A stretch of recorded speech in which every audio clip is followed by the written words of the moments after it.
Et est-ce que vous pensez qu'il y a une différence entre votre génération et celle d'aujourd'hui? Ah ben oui, les smartphones, les machins et tout, nous on n'avait pas tout ça. Tu vois, nous quand on jouait dehors, on se contentait d'avoir les jeux du quartier qui étaient mis en place, mais on n'avait pas spécialement le smartphone. Alors déjà les grosses différences et dont on parle souvent dans les médias, c'est nous on connaissait pas l'informatique, on connaissait pas Internet, on n'avait pas de téléphone portable, voire nos parents n'avaient même pas de téléphone. L'éducation, peut-être un léger laxisme, plutôt un lâcher prise des parents parce que ils ont beaucoup moins la maîtrise que nous on pouvait avoir vis-à-vis de nos enfants ou petits-enfants. Je sais pas, ils s'émerveillent pas des trucs, des choses qu'on peut voir. Ils sont vite lassés en fait. Les choses simples de la vie, simplement.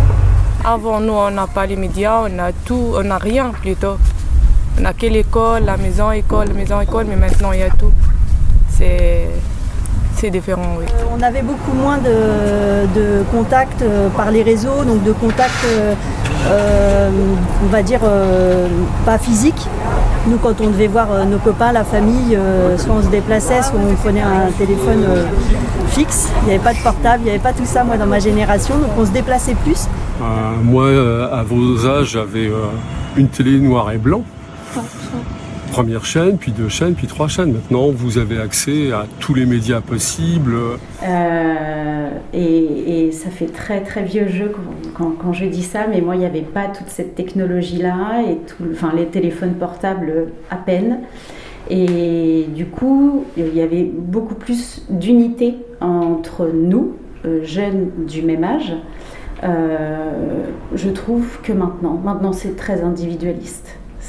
On a son téléphone, sa petite vie, et ça tourne autour de ça. Et alors qu'avant, je trouve que les personnes se rassemblaient, il y avait plus de cohésion. Qu'avec l'IA, vous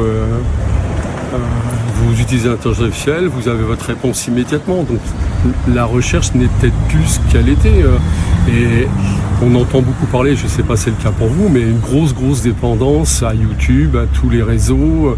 On ne fait rien sans le signaler sur Insta, voilà. Et on se cache derrière le téléphone et on diffuse ça à tout le monde. C'est pas forcément pour moi la façon la plus intelligente de communiquer entre.